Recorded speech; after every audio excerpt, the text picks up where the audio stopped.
Des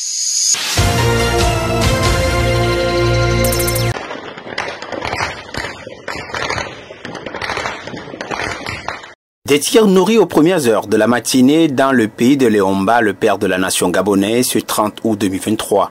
L'armée semble avoir pris le pouvoir par un coup de force en faisant une apparition télévisée. Juste après la proclamation des résultats à la télévision nationale, faisant d'Ali Bongo le vainqueur du scrutin du 26 août dernier, avec 64,2% de suffrages valablement exprimés, contre 30,77% pour Albert Ondonza, le candidat de l'opposition qui d'ailleurs contestait ce résultat décrié dans plusieurs bureaux de vote à travers le pays. Hier, dans les rues de la capitale politique du Libreville, c'était la liesse populaire. Tout part de la démocratie.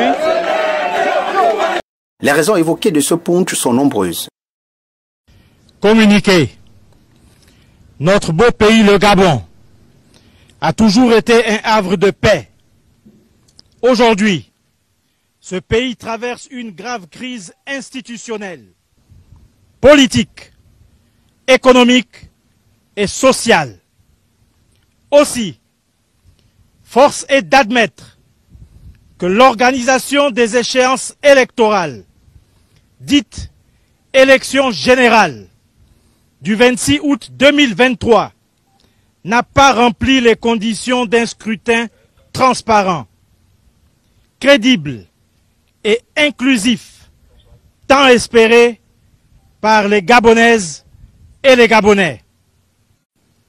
À cela s'ajoute une gouvernance irresponsable, imprévisible, qui se traduit par une dégradation continue de la cohésion sociale, risquant de conduire le pays au chaos.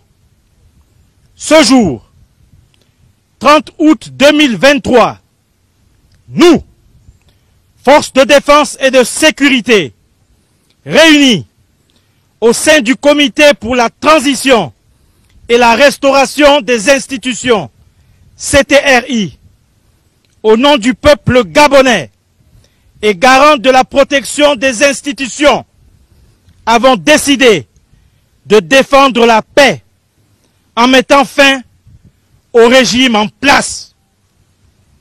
À cet effet, les élections générales du 26 août 2023, ainsi que les résultats tronqués, sont annulés.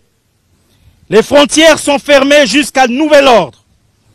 Toutes les institutions de la République sont dissoutes, notamment le gouvernement, le Sénat, l'Assemblée nationale, la Cour constitutionnelle, le Conseil économique, social et environnemental, le Conseil gabonais des élections.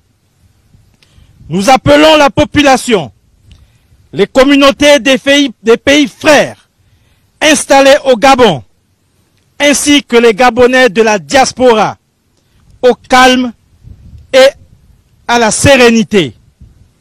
Nous réaffirmons notre attachement au respect des engagements du Gabon vis-à-vis de la communauté nationale et internationale. Peuple gabonais, c'est enfin notre essor vers la félicité.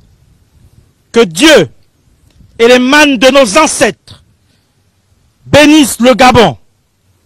Honneur et fidélité à la patrie, je vous remercie. Si le pays est plongé dans une incertitude depuis hier avec la dissolution des institutions et la fermeture des frontières, ainsi que la dissolution du gouvernement conduit par Alain-Claude Billy-Binzié, on ignore néanmoins ce que deviendrait le président sortant Ali Bongo et sa famille en résidence surveillée qui appelle ses amis à faire du bruit. L'armée, elle, annonce une transition de 2 ans pour l'organisation des élections saines et transparentes et le toilettage de la Constitution. Cependant, le voile est désormais levé sur l'homme fort de cette transition qui n'est autre que le général Brice Clotaire Olinguema, un proche de la famille Bongo.